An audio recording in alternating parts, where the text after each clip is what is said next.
10-12-294 dan dengan teman saya Muhammad Nur Cahyono dengan NIM 2101012233. Bapak Rubianto dengan NIM 2101012248. kami dari Universitas Kiai Haji Abdul Wahab Hasbullah. di sini kami akan menjelaskan tentang teori belajar revolusi sosiokultural. Selamat menyaksikan.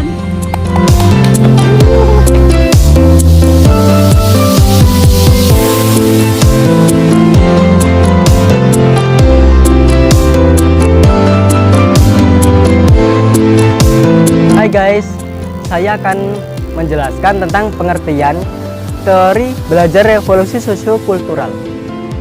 Apa itu teori belajar revolusi sosiokultural? Sosiokultural menjadi dua kata, yaitu sosio dan kultural.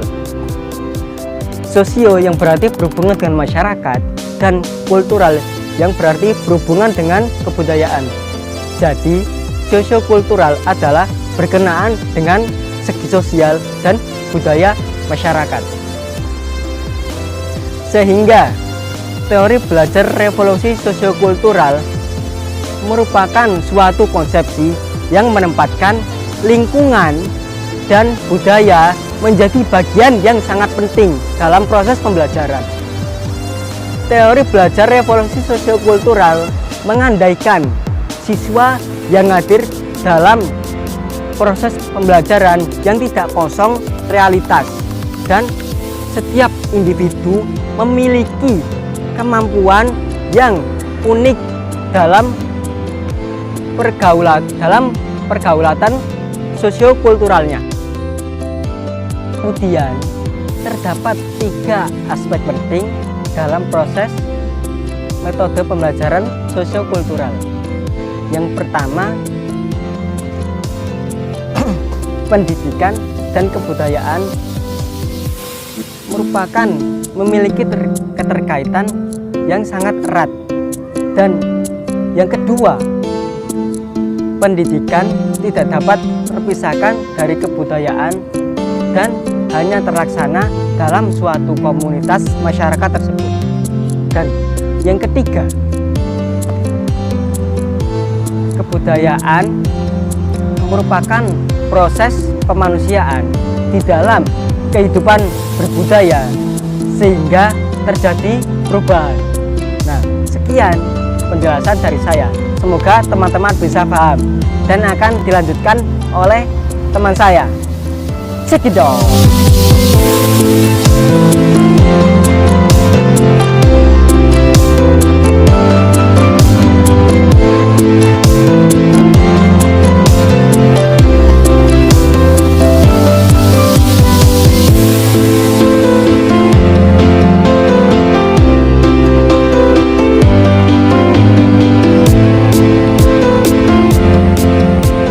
Assalamualaikum warahmatullahi wabarakatuh. Selamat pagi teman-teman. Selamat pagi juga Buya selaku dosen pengampu.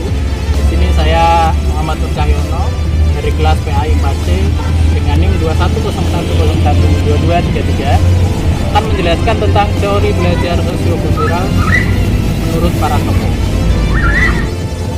Ada dua tokoh yang mendasari terbentuknya teori belajar sosiokultural. Yang pertama adalah Jean Piaget dan yang kedua adalah Lev Vygotsky. Nah, kita mulai dari yang pertama, yaitu menurut Jean Piaget. Jean Piaget berpendapat bahwa belajar ditentukan karena adanya karsa individu. Jadi pengetahuan itu berasal dari individu. Artinya yang menjadi kunci utama suksesnya proses pembelajaran adalah berdasarkan individu yang bersangkutan, dan lingkungan sosial hanya menjadi faktor sekunder saja. Nah, ini tentu bertolak belakang dengan teori belajar sosiokultural.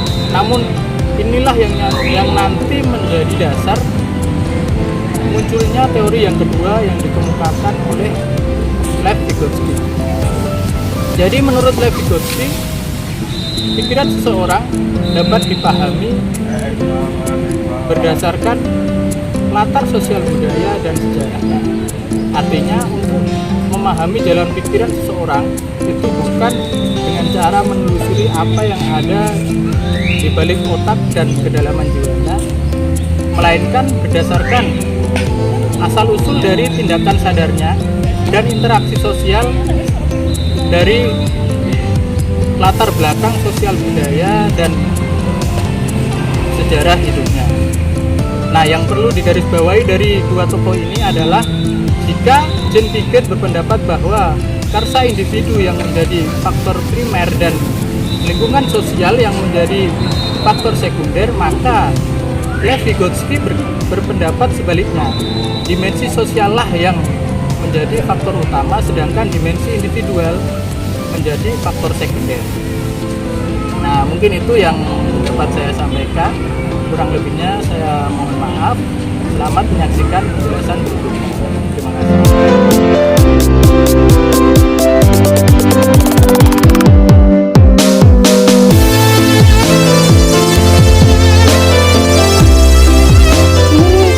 Melanjutkan pembahasan yang selanjutnya, yaitu akan membahas tentang kelebihan dan kekurangan dari teori belajar revolusi sosiokultural.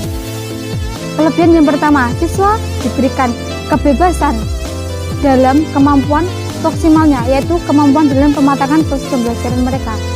Yang kedua, proses pembelajaran mereka lebih diarahkan kepada perkembangan potensial, tetapi tidak diarahkan kepada proses perkembangan aktual, di mana mereka itu ketika menyelesaikan tugas akan dibantu dengan orang lain, karena proses pembelajaran ini dari lingkungan dan budaya, sehingga mereka itu harus berkolaborasi dengan orang-orang yang lebih paham. Yang selanjutnya yaitu siswa diberikan kebebasan dalam menginteraksikan proses pembelajaran, yang dimana mereka itu harus menyatukan beberapa unsur yang telah mereka dapatkan dari proses pembelajaran. Yang selanjutnya yaitu proses pembelajaran siswa itu tidak bersifat transversal, tetapi bersifat konstruksi, di mana siswa yang belajar itu harus ikut terjun ke lingkungan masyarakat atau budaya tersebut. Yang selanjutnya yaitu kekurangan dari teori belajar revolusi sosiokultural. Itu ketika proses pembelajaran itu kurang terkonsep, maka proses pembelajaran akan kurang maksimal. Karena mengapa? Kalau kurang terkonsep, karena ada anak yang malas. Ketika pembelajaran itu tidak terkonsep, anak yang malas itu akan ketinggalan pembelajaran itu. Tetapi kalau pembelajaran itu terkonsep dengan menarik demikian, semenarik rupa, itu akan menjadikan semangat bagi anak-anak yang malas itu untuk terus belajar. Selanjutnya di sini saya akan membahas tentang aplikasi pembelajaran dari teori revolusi sosiokultural. Yang dimana dari aplikasi teori ini kita bisa melihat dari tiga sisi. Yang pertama adalah dari sisi informal atau keluarga.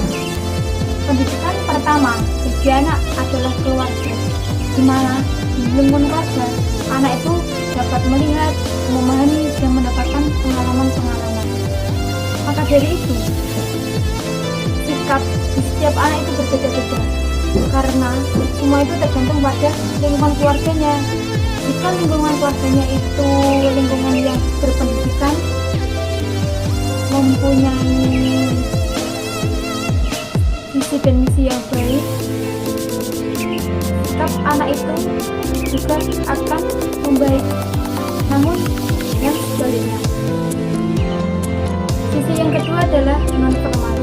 Yang termasuk non formal adalah pembelajaran anak dari luar, yang dimana pembelajaran anak itu didapatkan dari lingkungan-lingkungan yang bermunculan banyak-banyak budaya.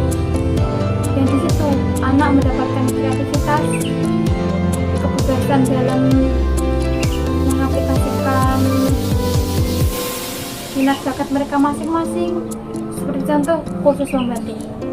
Di situ anak itu dapat mengaplikasikan minat dan bakat mereka masing-masing. Dan ketika kita mengajari mereka membatik, disitulah kita akan membudayakan budaya membatik kita, yang dimana di zaman-zaman modern ini berarti akan tetap selalu berkembang. Yang ketiga ada formal atau di sekolah, di mana di dalam sisi formal itu ada 3 unsur. Yang pertama adalah kurikulum, yang kedua ada siswa, dan yang ketiga adalah guru. Yang pertama kurikulum, di mana sudah dilaksanakan di Indonesia pemberlakuan kurikulum sesuai dengan peraturan pemerintah yang sudah ditetapkan pada peraturan pemerintah nomor 24 tahun 2006, yaitu KSTSP. Sudah jelas bahwasanya pada pembelajaran tersebut anak dapat mendapatkan keterampilan, pengalaman, sikap. Jadi anak itu dapat mendapatkan pembelajaran mengenai masyarakat Indonesia maupun masyarakat internasional. Yang seperti contohnya yang di sekolah itu anak dapat belajar tentang pendidikan kewarganegaraan. Ada pula yang di sekolah itu mengadakan atau memberikan mata pelajaran bahasa-bahasa internasional. Terus yang poin kedua itu siswa, di mana pada pembelajaran teori revolusi sosio-kultural ini siswa itu dapat belajar langsung atau melalui rekaman, di mana mereka itu bisa mengembangkan minat dan bakat mereka sesuai dengan kemampuan mereka. Poin yang ketiga adalah guru. Guru tidak menjadi narasumber atau pemateri sepenuhnya, tetapi guru itu juga menjadi fasilitator, motivator bagi murid-muridnya, di mana agar muridnya itu selalu ingin belajar dan berkembang agar menjadi generasi bangsa yang bisa memajukan bangsa Indonesia.